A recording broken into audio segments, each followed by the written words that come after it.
Hello. अरे भैया, आप लोग हमरा से नाराज बानी का? हमार चैनल के सब्सक्राइब ही कैले बानी और हमार बेल आइकन भी दबैले बानी। तो फिर ऐसन का बात बा कि हमार वीडियो के व्यूज नहीं मिलत, सब्सक्राइब रोज रोज घटल जाता। अब बताई, आप लोग इतना प्यार दे के फिर हमरा से नाता तोड़ ले जाए तो बताई ऐसे कैसे होई? हमार कंटेंट खराब बा, नीक बा, कम से कम एकरा के तो बताई न।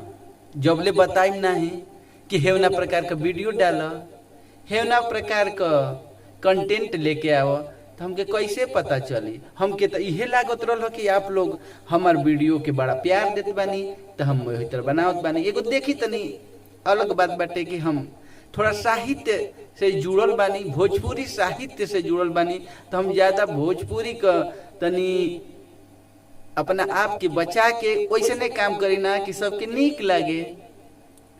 तो जब हम तनकी से अपना आप के कंट्रोल नियंत्रित कर रहा बनी, तो आप लोग का भी तो दायित्व तो बनता ना कि आप लोग भी अपना आप के नियंत्रित करें और हमारा के प्यार दें। ओकरा बावजूद भी आप लोग अपन प्यार दुलार ना दे तो हम तो एकदम बिल्कुल टूट जाए।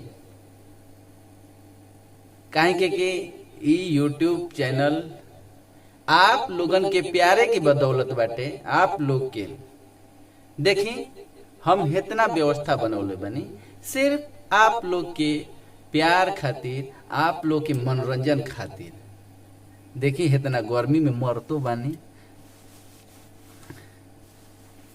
काहे खातिर कि आप लोग के कुछ एंजॉय मिले। तो जे भी हमार चैनल के दोस्त मित्र, अरे भैया जब इतना सब्सक्राइबर बनता सभी हमारे मित्रे न बा, आ जब मित्र सब बाटे तो सब लोग अपन प्यार देवे के चाहिए। देखी तो आप लोग से निवेदन बा, आग्रह बा कि अब अपन प्यार दुलार रंजीतों पे दे जा। कम से कम इतना नीक नीक वीडियो हमारे चैनल पर 200-250 का आसपास बाटे हो भैया। उमाले एको बार जाके एगो के खोल के देखी ना कितना नीक बा कितना खराब बा। यदि नीक होके तो लाइक करी, शेयर करी, कमेंट करी। यदि खराब ना होके तो डिसलाइक का बटन भी बाटे। ठीक तो रंजीत बासु के अपन फिर से एक बार प्यार देवे चालू करी। एगो शेर, गर झूम के लहरा दे अपनी जुल्फों को, गर झूम के लहरा दे अपनी जुल्फों को, सावन में घटा छाएगी बरसात आएगी।